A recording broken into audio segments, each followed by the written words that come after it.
Hey guys, it's Austin Doctor here, and I'm gonna have to make a disclaimer here because apparently people just don't listen, even though this disclaimer is going to be ignored most of the time because people just think that they're right no matter what. Let me just start off saying, with some of these animes I'm going to mention, I don't mean they're bad. So, okay? And the second thing is, since you like an anime, that doesn't mean it's popular. I can admit to certain animes I like aren't popular. Unbreakable Machine Doll isn't popular. No Game No Life isn't as popular as it should be. Yeah, the difference between me and some other people that apparently are so delusional, I can see it. Yeah, but anyways, let's start off with the whole thing that I asked on Twitter, like, hey guys, do you want me to make a video about why dead main characters don't sell the anime? Akame got killed. That didn't go well, did it? And the thing is, the people that use the argument, oh, it sold really well in the beginning. Yes, in the beginning, but you forget to mention the end. It didn't have the same sales, especially with Death Note. Death Note sold, I will not lie to you, it sold very well, but at the end, it fell apart. The merchandise didn't sell as well. And the limited merchandise, I'm going to say limited because for an anime that was out that long, I'm a bit upset to see that not many people wear it, like use the merchandise or wear the shirts or anything. I have yet to see in public, besides Naruto, Dragon Ball, I saw a freaking Darling in the Franxx shirt out in public already. I saw a No Game No Life shirt. I saw freaking High School DxD. Yeah. Animes that people think, oh, it's not popular. I have yet to see an Unbreakable Machine Doll, but I know that ain't popular, so I have yet to see a Your Lie in April, and let me focus on Akame Got Killed. What happened? It was really good in the beginning. It didn't follow the manga, obviously, and I can't say much because I've only researched it. I have yet to watch it, and I have to watch it because I need to go through that experience, but from what I've read and from what I've researched, I actually did a lot of research, so piss off you peasants that are going to say, oh, you didn't do research. Yeah, calm down. Fan base fell apart towards the end, and it got labeled as trash. Eve. Arguably, it was really good, but the ending pissed off too many people that the fandom just fell apart. It didn't sell that well anymore. Your Lie in April. Now, that I'm going to say, I love that damn anime. I really love that anime. And people just don't like sad anime. That's the issue. That's what I'm getting at. People that don't understand that if a character is predestined to die, they're not going to like it. They're not going to want to watch it. Dead main characters don't sell. They just don't. And I'm just going through examples, then I'm going to go actually with the psychology behind it. I mean, it's pretty common to know this stuff, but anyways, continue on.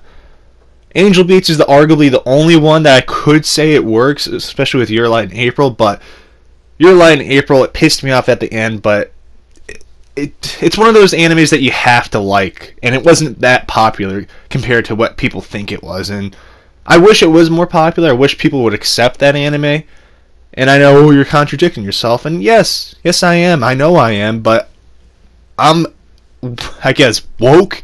Can we use that? I feel like a freaking hip teen now. I'm kidding, I'm still young, but just, I can see what the crap is. I can see what's in front of me.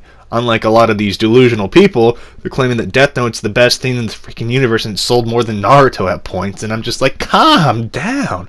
And the thing, going to like examples that can work, as I said, Angel Beats, but the thing is, spoiler alert, Angel Beats at the end, they already were dead. But at the end, after the credits, they all are back alive and reincarnated, and I would just, it worked that way. And Angel Beats is one of the things that I love that kind of did it right. And Plastic Memories arguably isn't as popular as it should be, and it's a very sad anime, and I wish it would be better. And no one really died, but it was more of the memory wipe thing that really pissed off people, I guess. But it's animes that about death, especially like Death Parade, and arguably they already were dead, the humans, but it's just the subject of death isn't very comfortable with people.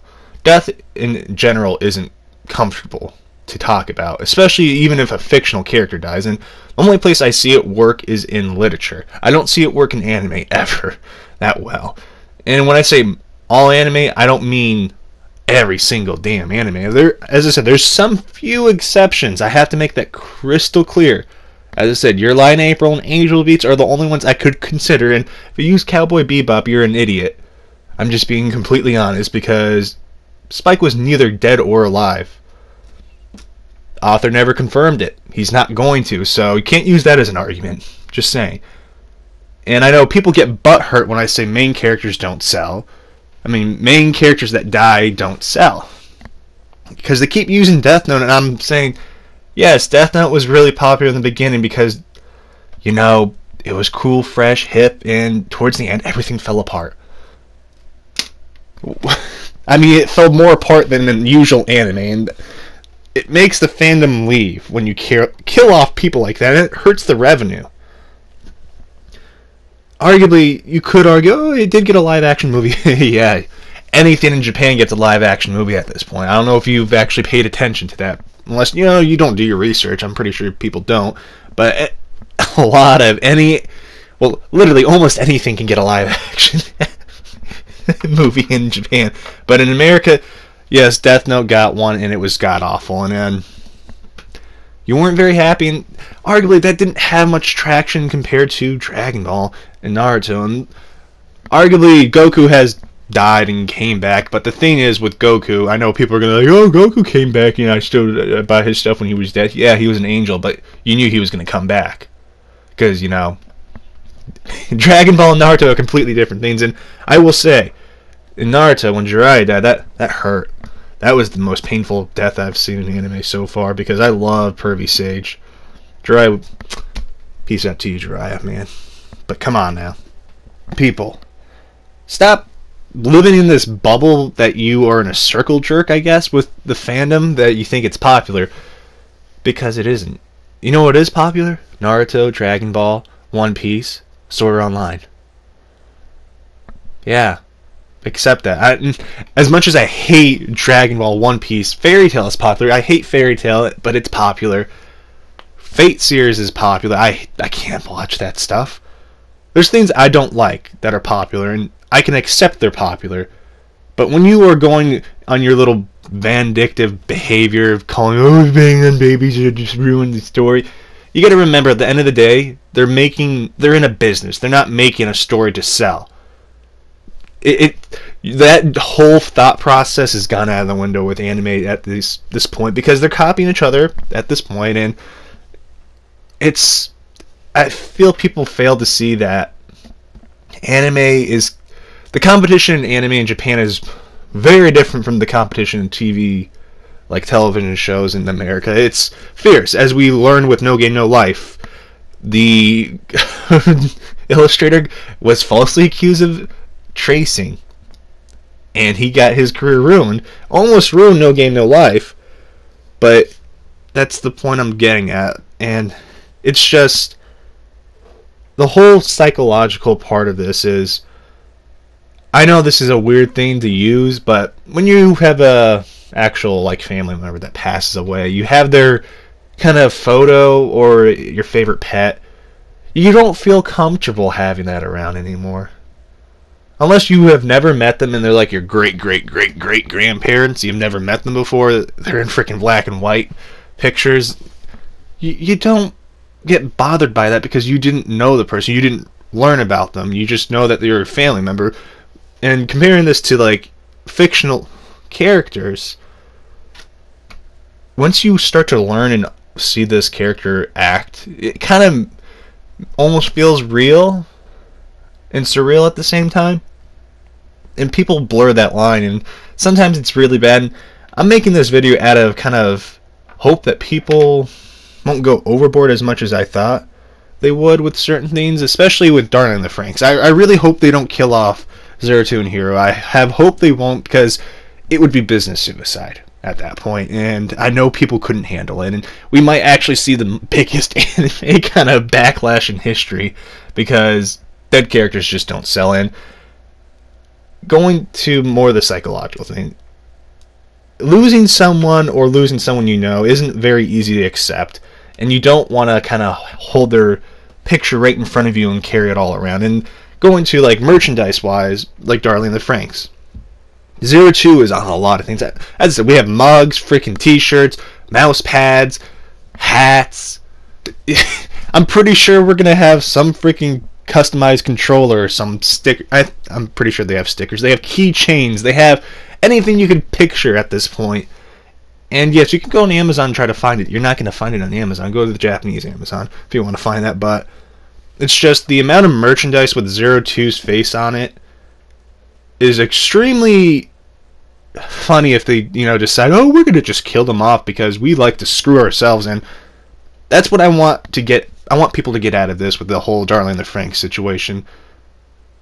It wouldn't make sense for them to kill them off, and yet they could do it. It would be stupid.